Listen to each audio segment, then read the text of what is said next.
अचानक से शॉक में जा सकते हैं, बड़े शॉक में जा सकते हैं, जिसमें कि रिकवरी कई बार नहीं होने के चलते दस्त, डायरिया, पेट दर्द, किसी बीमारी से ग्रस्त लोग हैं, उनको इसमें बचाव का उसका सेवन ज़्यादा से ज़्यादा करें। हमारे भगवान की दया से हमारे पास मट्ठा है या फिर छाछ है या फिर आम का पन्ना है, सत्तू है, बहुत तरह की चीज़ें हमारे कुदरत ने हमें दी हुई हैं। मैं हूं प्रतिमा भारद्वाज और आप देख रहे हैं टाइम फैक्ट्स न्यूज। आज हमारे साथ बात करने के लिए डॉक्टर प्रशांत चतुर्वेदी जी हैं। इनसे हम बात करेंगे कि हीट वेव पे बच्चों को कैसे बचाया जाए, इतनी गर्मी में, इतनी लू में बच्चों को कैसे बचाया जाए। सबसे पहले आपको हमारे चैनल में स्वागत है सर। धन्यवाद। ये बताइए कि ये हीट वेव जो है ये कितना बच्चों के लिए कितना खतरनाक है, आम पब्लिक के लिए कितना खतरनाक है, इससे कैसे बचा जाए। पहले तो टाइम फैक्ट्स न्यूज़ को धन्यवाद कि आपने मुझे इस महत्वपूर्ण टॉपिक पर बात करने के लिए बुलाया, और सभी बक्सर नगरवासियों को मेरा अभिनंदन, प्रणाम। एक बहुत ही इम्पोर्टेंट टॉपिक है हीट वेव, जो कि अभी के समय में सर्वव्याप्त है और ये हमारे बच्चों को काफ़ी बीमार कर सकती है।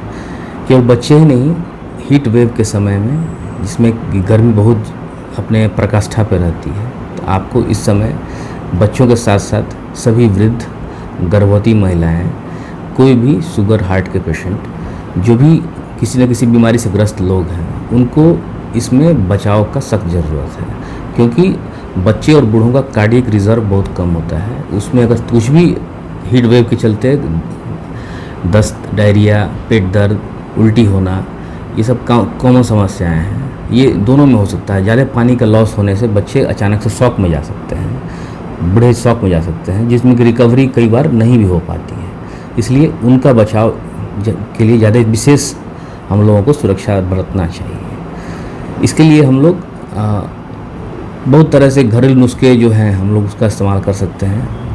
जैसे कि आप लोग हमेशा जो है जब दिन का सुबह का समय हो 8-10 बजे से पहले, और शाम में जो है वो 4-5 बजे के बाद ही घर से बाहर निकलें। बीच के समय में आप लोग घर से बाहर निकलना अपने आप को रोकें। दूसरा नंबर बात कि जो भी तरल पदार्थ है उसका सेवन ज़्यादा से ज़्यादा करें। हमारे भगवान की दया से हमारे पास मट्ठा है या फिर छाछ है या फिर आम का पन्ना है, सत्तू है, बहुत तरह की चीज़ें हमारे कुदरत ने हमें दी हुई हैं, उनका सेवन करें ज़्यादा से ज़्यादा। मसाला और गर्म चीज़ों का सेवन कम से कम करें।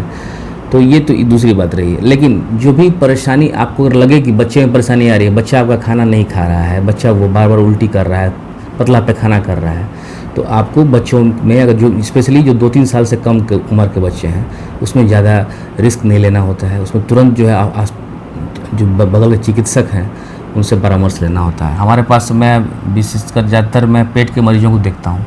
अभी बहुत पेट के मरीज हमारे पास आ रहे हैं, ज़्यादातर उसमें बच्चे भी हैं।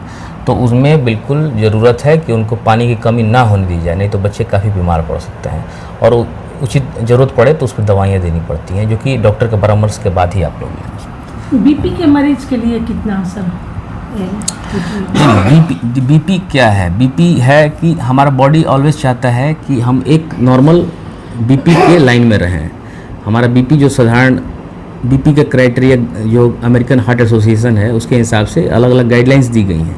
बीपी के मरीज जनरली 40 साल से ऊपर के लोग होते हैं, तो उसमें बीपी का जो मेज़रमेंट है 130/80, 130/80 मिलीमीटर ऑफ मर्क्यूरी जिसको कहते हैं हमारे मेडिकल भाषा में, उतना होना चाहिए। लेकिन जब भी बीपी का मरीज अगर गर्मी में जाएगा, बीपी का मरीज को बुखार आएगा या फिर पेट दर्द होगा, तो उसमें क्या होता है, बॉडी में स्ट्रेस बढ़ेगा, तो उससे बीपी फ्लक्चुएट करने लगता है, बीपी काफ़ी बढ़ सकता है। कई बार उल्टी दस्त होने से बीपी काफ़ी घट सकता है, क्योंकि वो लगातार बीपी की दवाएं ले रहा है और शरीर में पानी की कमी है। बीपी की दवाएं उसमें ख़राब ढंग से काम करेंगे, बीपी घट जाएगा कई बार। और तो इसलिए बीपी का फ्लक्चुएशन जो होता है उसके हार्ट के लिए सही नहीं है। इसलिए उस समय बीपी के मरीज को विशेष ध्यान रखना चाहिए कि तरल पदार्थ ज़्यादा से ज़्यादा लें।